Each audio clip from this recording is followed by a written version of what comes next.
What if the person you hired to soothe your children's nightmares came to wake you up instead?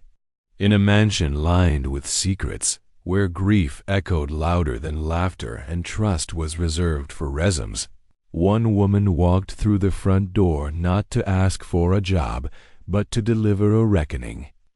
The twins hadn't slept in 3 months. Their father, a billionaire drowning in silence, had hired and fired every expert money could buy.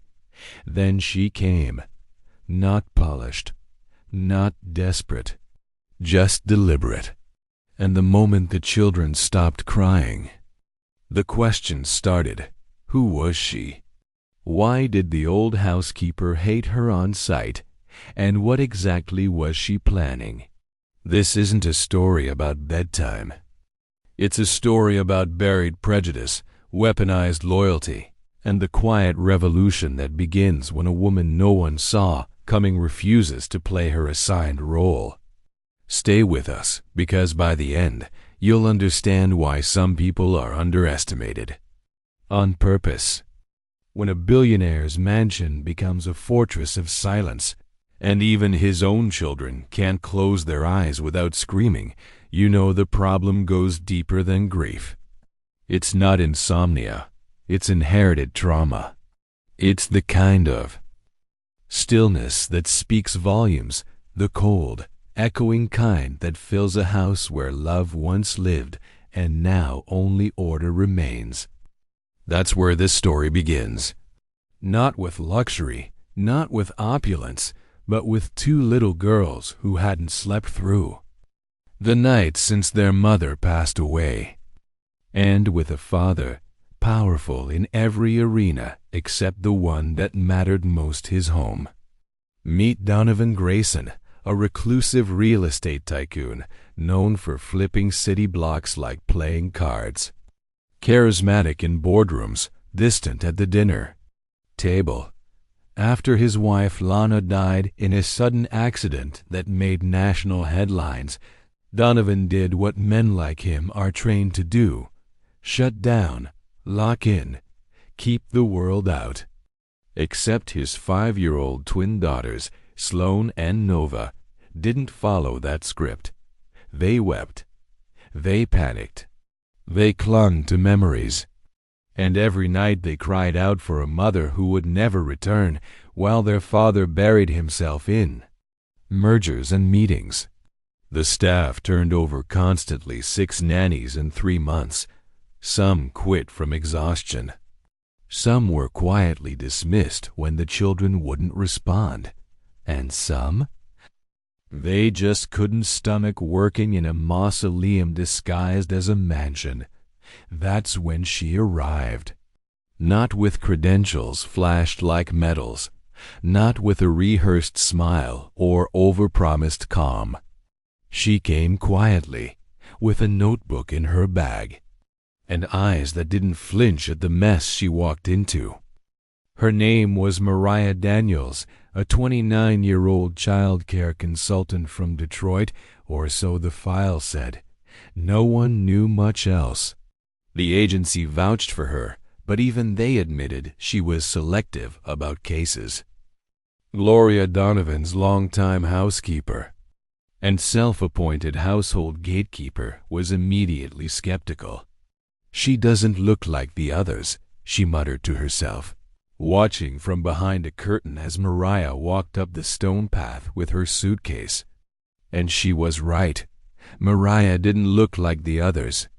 She wasn't fragile. She wasn't desperate for a high-paying job. She didn't play the role, and that made people like Gloria nervous, especially when the twins stopped crying the first night she was there, especially when they slept through the night for the first time in 86 days. Donovan was stunned. "What did you do?" he asked. Mariah just said, "I listened." That was her answer. That's all she offered. No pills. No magic. No drama. Just presence. Sloane clung to her like a lifeline.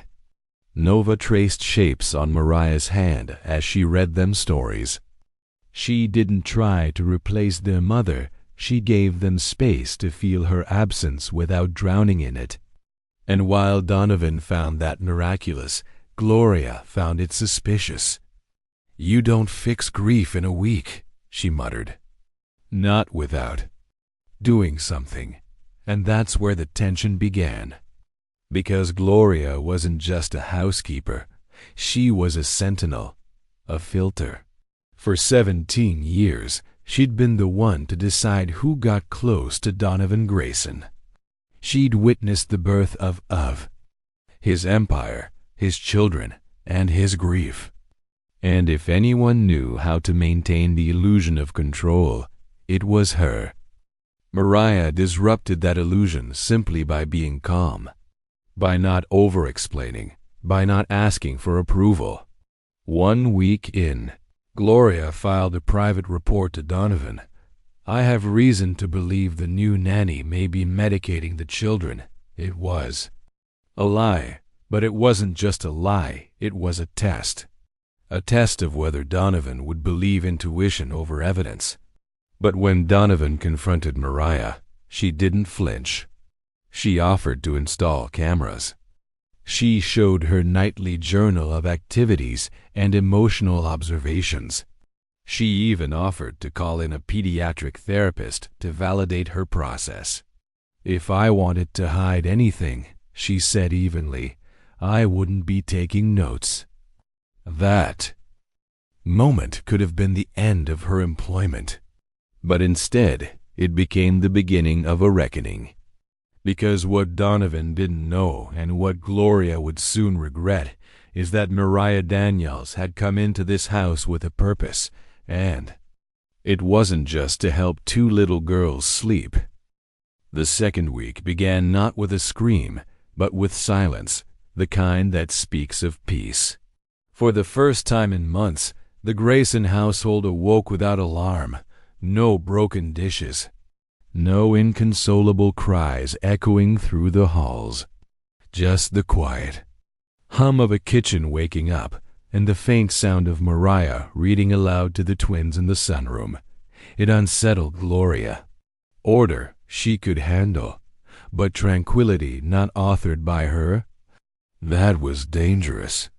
She moved like a ghost that morning, pausing at every doorframe, watching, listening, waiting for the moment the new girl's mask would slip.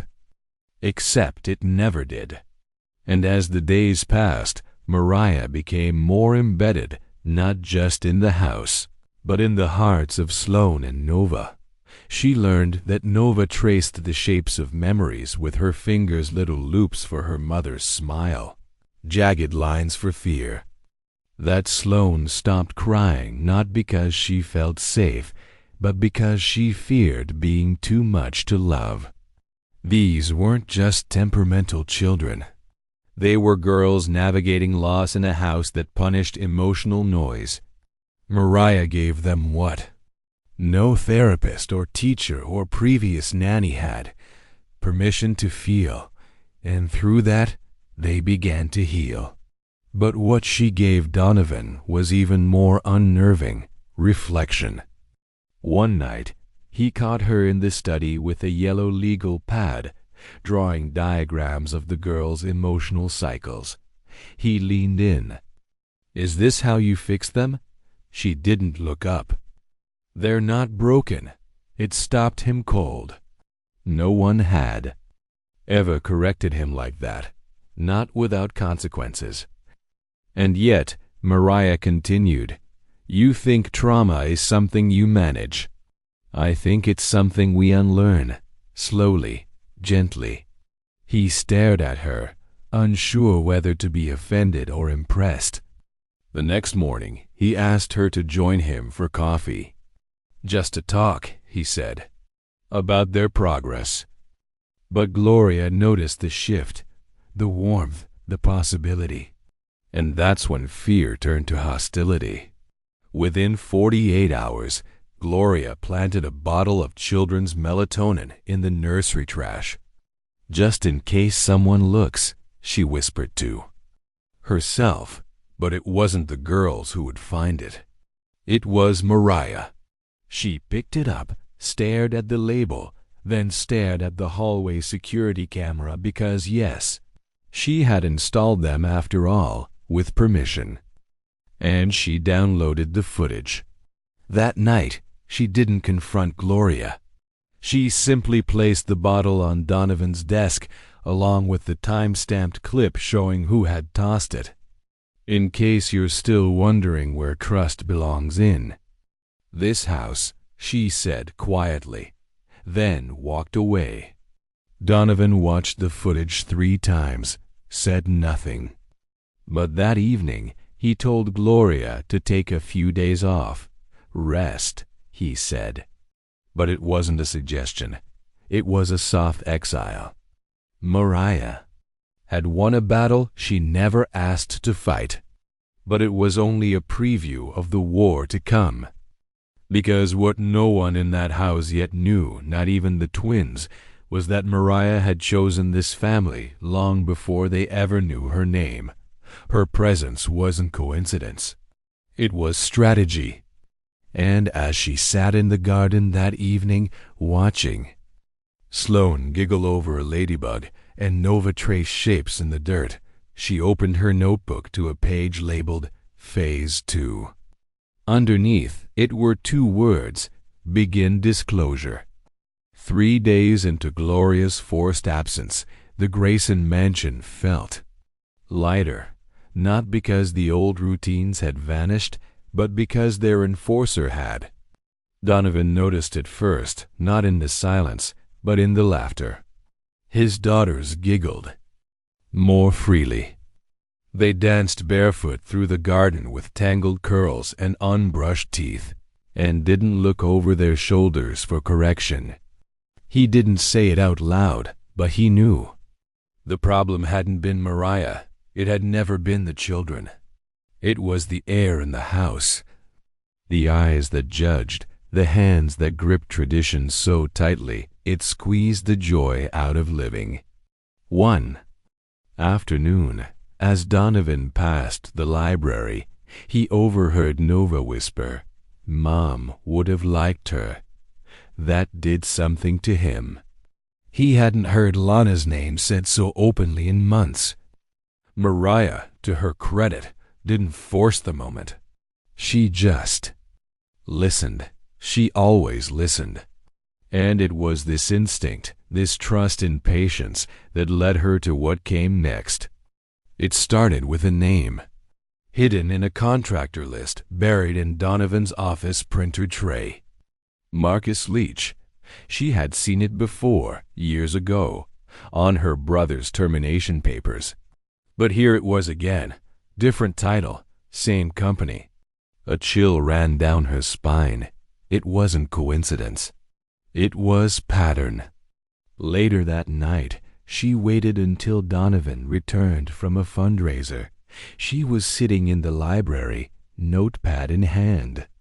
"We need to talk," she said without preamble. He hesitated. "About the girls?" "No," she replied. "About Marcus." The silence stretched long and taut. "Marcus who?" he asked, but his voice faltered. "Marcus Leach, former systems engineer.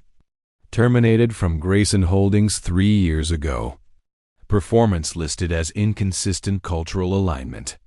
No HR review. No warning, just a whisper and a signature." Donovan's face went blank. "Why do you care?" he asked slowly. Mariah's reply was simple. "Because Marcus is my brother."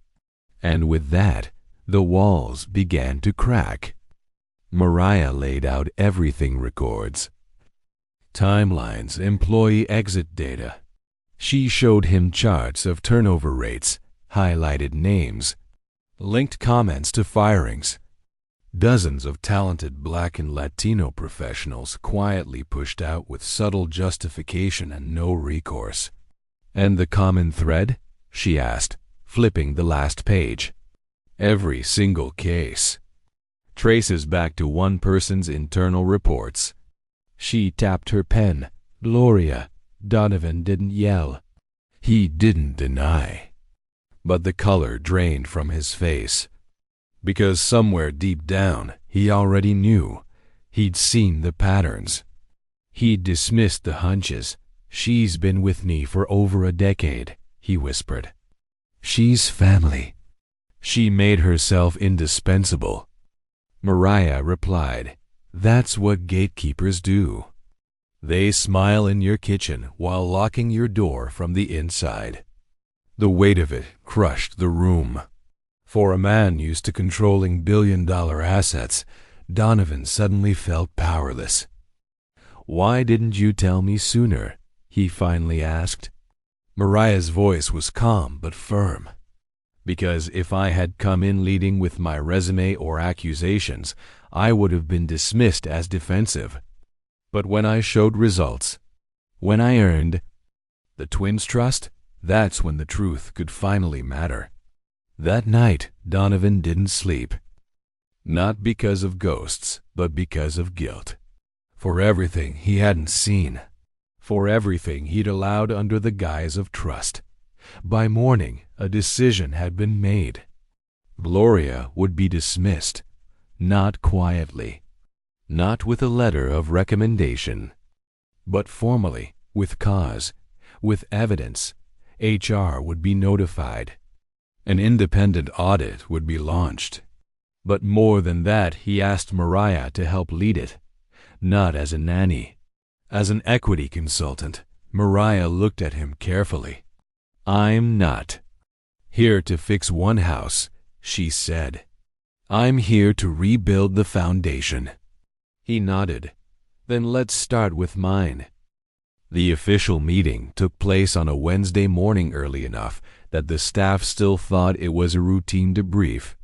Late enough that Donovan had spent the night reviewing every HR document Mariah had handed him. When Gloria entered the conference room, she was greeted not with casual nods, but with silence. Donovan stood at the head of the table, Mariah beside him, not as an assistant, not as a caretaker, but as an equal. There were no theatrics. Number. Yelling. Just facts. Donovan spoke clearly, listing every case of questionable termination, every internal note with Gloria's handwriting, every recorded incident of cultural mismatch that had no merit beyond subjectivity. Mariah didn't flinch. She'd prepared this moment for months. Gloria tried to interject. I only ever wanted what was best for this family, for this company. But her voice cracked not with guilt, but with the realization that the mask had finally slipped and no one was offering her a new one. Donovan handed her a severance packet. Your time with us is over, he said simply. We trusted you. And you used that trust to push people out who never got a chance to show their worth. Gloria didn't cry. She didn't beg. She left. The room with quiet fury, her shoes clicking across the marble floor one last time. Maria exhaled. Not in triumph, but in release. That's the thing about systemic rot. It's rarely loud. It's in the nods, the looks, the quiet endorsements of exclusion. But once exposed, it begins to unravel fast. In the following weeks, Donovan announced a full third-party audit of Grayson Holdings' hiring practices. He reinstated 7 employees who had been terminated without due process. 2 managers were let go. Blind resume protocols were adopted. And in a rare public statement, Donovan acknowledged the culture of implicit bias within his organization. Leadership, he said, means owning not just our successes, but our silences. But while the media buzzed with praise, Mariah stayed grounded. She continued her sessions with the twins, helping them process the changes, the memories, the grief that still came in waves. She didn't need a title to do the work. She just needed the time. And Donovan gave her all the time she asked for. One night, over dinner, he said quietly, "You saved my daughters, then you saved my company. I'm not sure how to thank you." Mariah looked up. "You don't have to thank me. Just don't forget what almost stayed hidden." And she meant it. Because her goal had never been vengeance, it was transformation.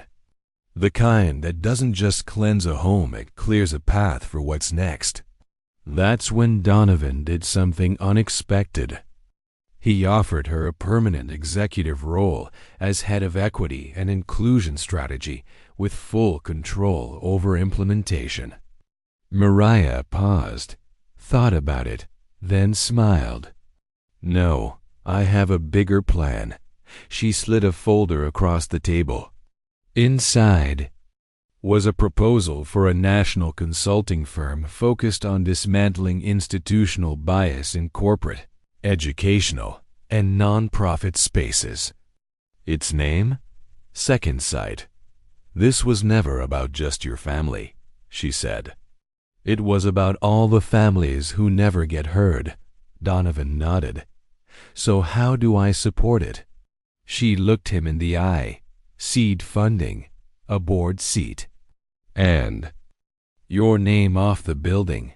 He blinked, then laughed. "Deal." Because he finally understood Mariah didn't want credit. She wanted capacity, room to move, room to change things at scale. And that kind of work required no spotlight, just structural leverage. Mariah didn't vanish from the Grayson household after founding Second Sight. She simply shifted roles. She no longer arrived each morning as a caregiver.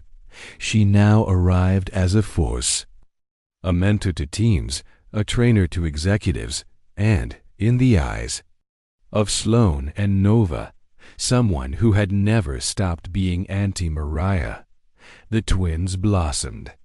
Nova began painting what she called feeling maps, vivid bursts of color that captured grief, joy, and memories of her mother.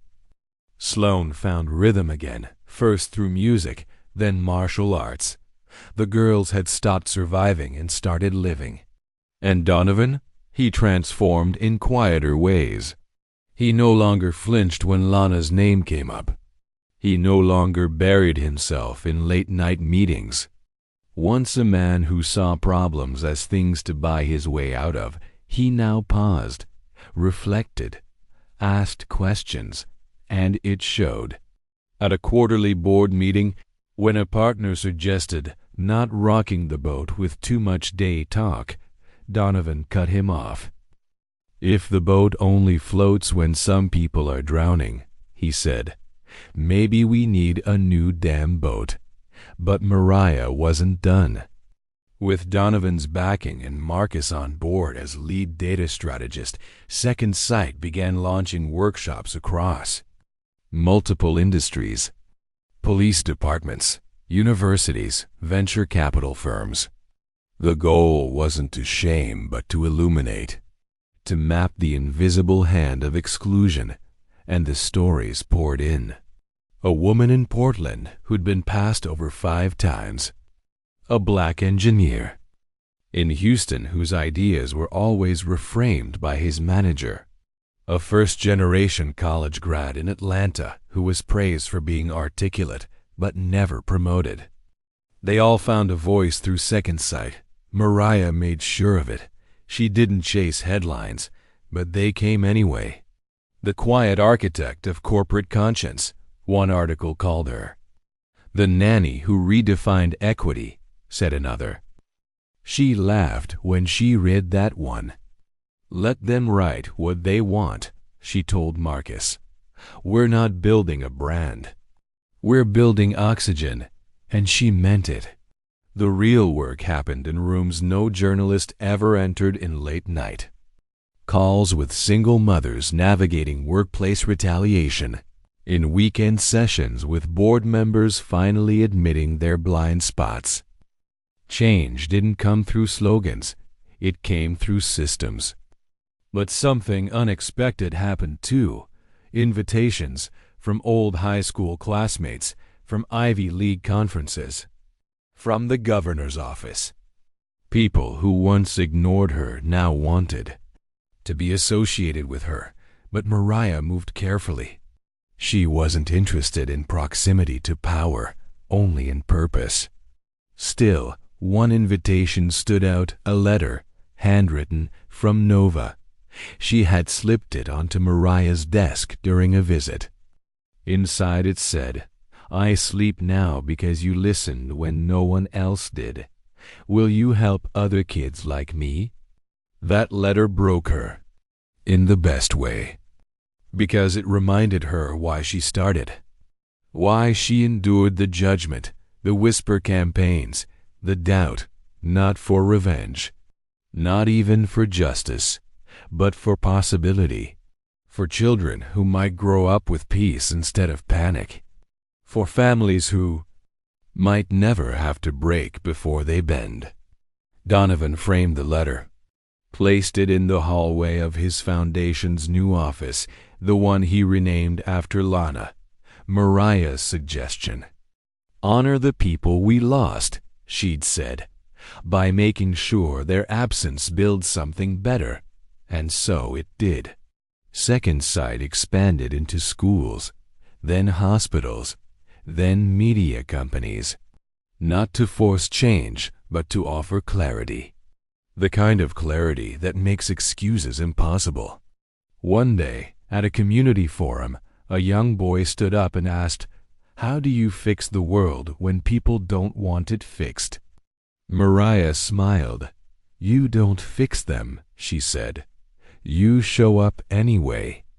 And you make sure the people watching from the shadows know they're not alone." That answer became a mission statement, a promise, a movement. Years passed, but Mariah's legacy didn't fade. It deepened. Not in headlines, not in viral moments, but in the everyday resilience of the people she helped rise. The girls, Sloan and Nova, grew up into themselves. They didn't just recover from their grief, they carried it with grace. Nova began writing essays that made teachers cry. Sloan, the more stoic of the two, was awarded a youth advocacy grant to help kids process loss through music therapy. Their lives were no longer paused by trauma. They were fueled by purpose, and always, Mariah remained in their orbit. Not as a nanny, not as an employee, but as something far more enduring, a compass. Donovan, older and humbler, had transformed too. His foundation, renamed the Lana Grayson Center for Justice, became a cornerstone in equity reform across New York. He still chaired meetings, still advised city councils. But he deferred to people like Mariah. He understood now that listening was more powerful than leading, and Second Sight, it was no longer just a consultancy. It had become a movement, one without merchandise or slogans, one that whispered instead of roared. It trained janitors and judges, boardrooms and barbershops. It taught that racism doesn't always wear a hood or shout. It often wears a smile, sits quietly in an interview panel, or makes a gut decision that just happens to exclude. But the most powerful moment didn't happen in a conference or an office. It happened in a small public school in Detroit. Mariah had been invited to speak. She didn't bring slides or statistics. Just a single photograph of the Grayson twins asleep years ago, their heads resting on each of her arms. "This," she said to the room of educators and parents, "is why I do the work. Because no child should have to carry the weight of other people's fear. And no family should be torn apart by the biases we refuse to name." When she finished, the room stayed silent for a moment too long, the kind of silence that meant something had shifted. That night, she received over 300 letters, some from kids, some from exhausted mothers, some from former HR managers now wanting to change their own systems. She didn't sleep much, but she felt at peace. The past had tried to define her, reduce her to a stereotype, a support role, a woman out of place. But she had outlasted it, outthought it, outloved it. And in doing so, she hadn't just rewritten her story, she had made space for 1,000 others to write theirs.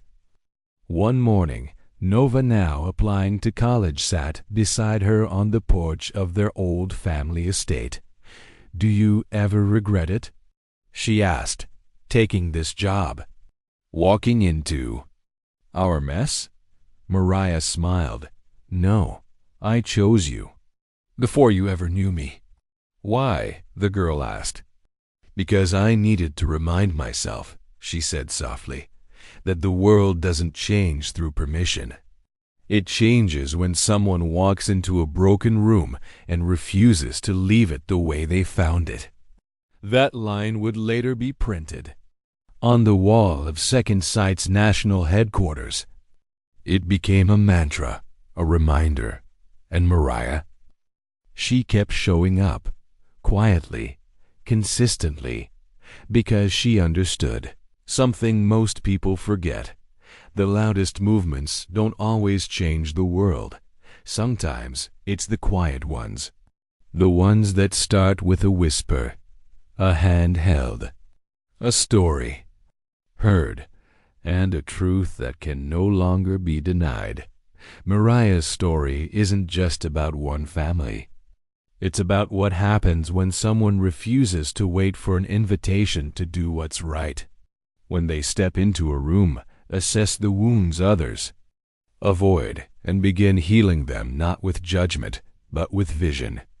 She didn't carry a badge or wield institutional power. She wielded presence, insight, and unshakable integrity. And that changed everything. The lesson here is simple but urgent. Real change begins in the places we overlook, in who we hire, in how we listen, in whether we challenge the systems that feel comfortable to us but crush others. You don't need a title to change the world. You just need to choose a different way and refuse to be moved.